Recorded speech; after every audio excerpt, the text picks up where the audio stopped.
গত পরশু থেকে শওকত মোল্লা নিজে যে আরাবুলের যেসব ছেলেরা আছে তাদের হাত ভেঙে দাও, পা ভেঙে দাও, তাদের গুড়িয়ে দাও, তাদের মেরে দাও, তার বক্তব্য আপনারা ইতিমধ্যে বিভিন্ন চ্যানেলে প্রকাশ হয়েছে।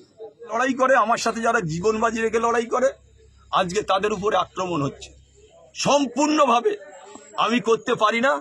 আমার ভাঙড়ে যেসব ছেলেরা আছে, আমি বললে 10 মিনিটে এইসব বাবুরা কোনো জায়গা থেকে আর বেরোতে পারবে না। যথেষ্ট ছেলেরা আছে। আমার যারা ছেলে তারা কিন্তু লড়াই করা ছেলে। আপনারা ইতিমধ্যে দেখেছেন গত 3 দিন ধরে ভাঙড়ের মাটিতে এক হারবাদ 34 বছর ধরে যে সিপিএম এর লাল সন্ত্রাস লুট করেছে, আজকে তৃণমূল কংগ্রেসে এসে পুরনো তৃণমূল কংগ্রেসদের উপরে আক্রমণ করছে। আপনারা জানেন আমি ভাঙড়ের ছেলে। আমি শুধু তৃণমূল কংগ্রেস গঠন হওয়ার পর থেকে রাজনীতি করিনি। মমতা বন্দ্যোপাধ্যায় যখন 84 সালে যাদবপুর লোকসভায় দাঁড়ায় তখন থেকে আমি দিদির সাথে রাজনীতিটা করি। আজকে যেটা আমার বলার, যে এক এক করে যারা ভাঙড়ের পুরনো তৃণমূল কংগ্রেস যারা লড়াই করেছে, জীবন দিয়েছে, গত পঞ্চায়েতে হয়তো আমি মারা যেতে পারতাম, আমার ছেলে মারা যেতে পারতো, খাদিজা বিবি মারা যেতে পারত, তাদের উপরে গত পরশু থেকে শওকত মোল্লা নিজে যে আরাবুলের যেসব ছেলেরা আছে তাদের হাত ভেঙে দাও, পা ভেঙে দাও, তাদের গুড়িয়ে দাও, তাদের মেরে দাও, তার বক্তব্য আপনারা ইতিমধ্যে বিভিন্ন চ্যানেলে প্রকাশ হয়েছে। আমি শুধু আজকে একটা কথা অনুরোধ রাখবো মাননীয় মুখ্যমন্ত্রীর কাছে, যে আমরা এই দলটা করব কি করব না। আমরা তৃণমূল কংগ্রেস করতে গিয়ে সিপিএম এর কাছে রক্ত ঝরেছে, আমাদের অন্য দলের কাছে আমরা মার খেয়েছি। আজকে যিনি এখানে এসে অবজারভার বলে যিনি দাবি করে এলাকা যেভাবে সন্ত্রাস করছে, আজকে যারা মেরেছে তারা কিন্তু কেউ ভাঙড়ের ছেলে নয়। ক্যানিং থেকে লোক এনে ভাঙড়ে তৃণমূল কংগ্রেসের কর্মী আলতু হচ্ছে আমার ভাইয়ের মতো, যার নাম লালবাবু মোল্লা। আমার নিজের ভাইয়ের মতো, আমি তার ভালোবাসি। 24টা ঘন্টা আমার সাথে থাকে, আপনারা মিডিয়ার লোক সবাই জানেন। তার গাড়ি ভাঙা হয়েছে, তাকে মেরে দেবারও ষড়যন্ত্র হয়েছিল। কোনো রকম ভাবে সে প্রাণে বাঁচে। যে অফিসটায় আমি ভোজেরাটে বসি সে অফিসটা পর্যন্ত গুড়িয়ে দেওয়া হয়েছে।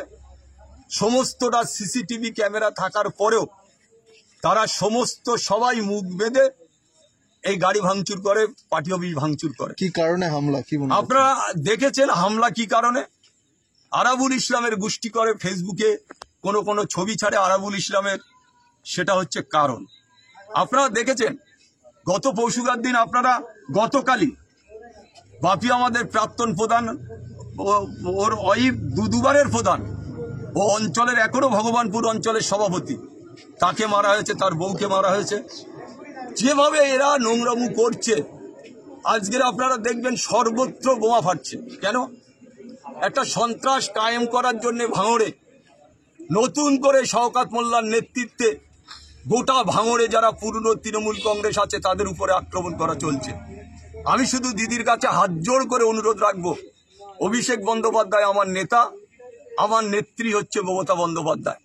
তানার আদর্শ নীতি নিয়ে আমি 2006 সালে ভাঙড় থেকে বিধায়ক হই।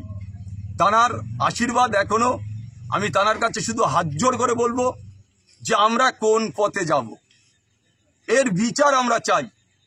এই অন্যায়ভাবে রাত দুপুরে তৃণমূল কংগ্রেসের কর্মীদের উপরে আক্রমণ, রাত দুপুরে মেশিন ঘাড়ে করে নিয়ে ঘোরা হচ্ছে, এটা কোন ধরনের রাজনীতি?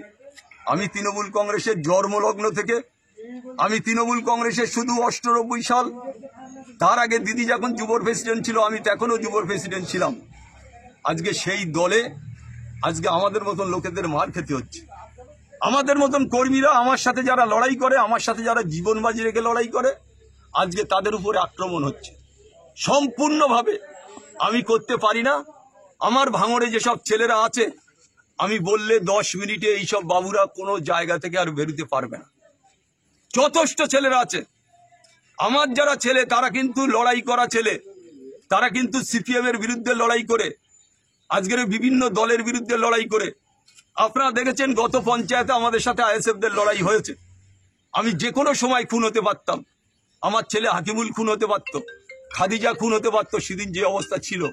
আজকে তাই আপনাদের কাছে আমার বলার, আমি আমার দিদির কাছে হাত জোড় করে বলবো যে দিদি, আপনি ভাঙড়ের ব্যাপারটা দেখুন, ভাঙড়ের যে পরিস্থিতিটা আপনি দেখুন দিদি। অভিষেকদার কাছে আমার অনুরোধ থাকবে যে আপনি ভাঙড়ের ব্যাপারটা দেখুন। একজন হারমাতকে আপনি এখানে দায়িত্ব দিয়েছেন।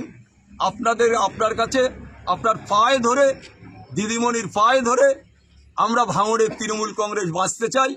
আমরা তৃণমূল কংগ্রেস, আমি যতদিন বেঁচে থাকবো, আমি দিদির পা ছুঁয়ে শপথ করে এসেছিলাম 2006-এ। আমি যেদিন বিধায়ক হই, সেদিন কালীঘাটে দিদির দুটো পা ধরে আমি বলে এসেছিলাম, দিদি আমি যতদিন বাঁচবো আমার আপনার নেতৃত্বের প্রতি আস্থা রেখে আমি ততদিন তৃণমূল কংগ্রেসটা করব। কোথাও কি আপনার উপরে হামলা হতে পারে? আজকে আমি এখনো আশঙ্কা করছি যে কোনো সময় আমাদের উপরে হামলা হতে পারে। এরা তো এলাকার লোক নয়, বাইরে থেকে ক্রিমিনালদের এনে এই হামলাটা করানো হচ্ছে। এলাকার লোক হলে বোঝা যায়, এলাকার লোক হলে এলাকার মানুষরা বুঝতে পারেন। কিন্তু বাইরে আজকে যারা করেছে সমস্তটা ক্যানিং পূর্ব বিধানসভা থেকে লোক এনে, আজকের উনিও বসেছিলেন পিছনে, ওনার নেতৃত্বে, ওনার নির্দেশে, ওনার আদেশে উনি চেষ্টা করছে ভাঙড়ে আরাবুল ইসলামের তৃণমূল কংগ্রেসটাকে মুছে দিতে। আশা করি যে আমরা যারা তৃণমূল কংগ্রেস করি, আমরা জীবন বাজি রেখে মৃত্যু বরণ করলেও এই তৃণমূল কংগ্রেসটা করব বা এই তৃণমূল কংগ্রেসের সাথে থাকব, এটা আমি আজকে বলে যাচ্ছি। আর আমি আবেদন রেখে যাচ্ছি আবার আমার দিদির কাছে, আমার মাননীয় মুখ্যমন্ত্রী বাংলার যেভাবে তিনি লড়াই করছেন বাংলার মানুষের জন্য, আমি অভিষেকদার কাছে আবার অনুরোধ রাখবো, পায়ে ধরে অনুরোধ রাখবো যে ভাঙড়টা আপনারা বাঁচান। পুলিশের কি ভূমিকা? আমি এখনো পর্যন্ত পুলিশের ভূমিকা নিয়ে কিছু বলবো না। কেন? পুলিশ খবর পাওয়ার সাথে সাথে পৌঁছেছে। আমরা দেখব যে কি অ্যাকশন হচ্ছে, জাস্টিস আমরা পাচ্ছি কি পাচ্ছি না, কি অ্যাকশন হচ্ছে। আমরা তারপরে প্রশাসনের বিরুদ্ধে আমরা যদি বলতে হয়, আমি এখনো পর্যন্ত বলছি প্রশাসনের প্রতি আমাদের আস্থা আছে। প্রশাসন যথেষ্টভাবে কলকাতা পুলিশ কাজ করছে। আমরা চাই সঠিকভাবে, নিয়মিতভাবে যে অন্যায়, যেভাবে অত্যাচার হচ্ছে, সঠিকভাবে কলকাতা পুলিশ কাজ করুক। আমরা সম্পূর্ণভাবে পুলিশের সহযোগিতা করব, পুলিশের সাথে আমরা সম্পূর্ণভাবে আছি।